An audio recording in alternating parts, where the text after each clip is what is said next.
వివాహంలో సుముహూర్తము అని ఉంటుంది. ఆ సమయానికి వధూవరులు జీలకర్ర బెల్లము తలపైన పెట్టుకుంటారు. అయితే ఇటీవలి కాలంలో అనేక మంది ఈ జీలకర్ర బెల్లం పెట్టేటువంటి ఈ విధానంలో చాలా పొరపాటు చేస్తున్నారు. అదేంటంటే జీలకర్ర బెల్లము ముద్దని తమలపాకులో చేతిలో పెట్టుకొని తమలపాకుతో వధూవరులు ఒకరి శిరస్సు మీద ఒకరు పెట్టుకుంటున్నారు. సినిమాల్లో కూడా మనం ఇలాగే చూస్తున్నాం. టీవీ సీరియల్లో కూడా డైరెక్టర్లు ఈ విధంగానే చూపిస్తున్నారు. అంతెందుకండి, కొంతమంది పురోహితులు కూడా జీలకర్ర బెల్లము తమలపాకుతోనే పెట్టిస్తూ ఉంటారు. ఇది చాలా చాలా పొరపాటు. శిరస్సు ఈ బ్రహ్మరంధ్రం దగ్గర నుంచి శరీరం అంతా కూడా 72,000 నాడులు శరీరంలో వ్యాపించి ఉంటాయి. సర్వస్య గాత్రస్య శిరఃప్రధానం అంటుంది ధర్మశాస్త్రం.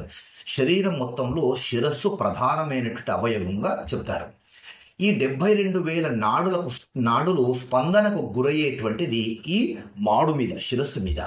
వధూవరులు ఇద్దరు కూడా జీలకర్ర బెల్లమును చేత్తో తీసుకొని అరచేతిలో పట్టుకొని ఆ శుభముహూర్తానికి మంత్రములు చెప్పేటువంటి సమయంలో శిరస్సు మీద ఒకరు మంత్రాలు అయిపోయేంత వరకు అలాగే పెట్టి పట్టుకొని ఉంటే కనుక ఆ స్పర్శ అనేటువంటిది ఇద్దరికి ఆ శిరస్సు నుంచి జీలకర్ర బెల్లం ద్వారా ఈ చేతులకు తగిలి ఈ స్పర్శను వాళ్ళు అనుభవం పొందుతారు.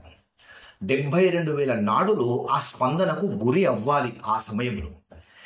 ఇలా చేస్తే కనుక ఒక రకమైనటువంటి విద్యుత్ శక్తి అనేటువంటిది ఇద్దరి వధూవరుల్లో ప్రవహించి వాళ్ళ కంటి ద్వారా ఇద్దరు ఒకరి కళ్ళలో ఒకరు సుముహూర్తంలో అప్పుడు చూసుకుంటారు.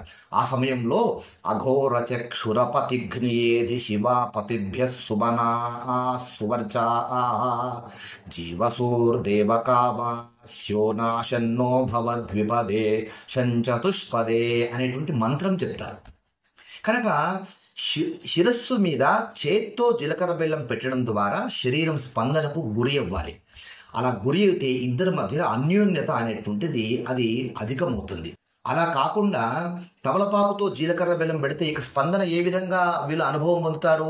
ఆ తమలపాకే అడ్డుగా ఉంటుంది. తమలపాకు దగ్గరే స్పందన అనేటువంటిది, ఆ శక్తి అనేటువంటిది ఆగిపోతుంది.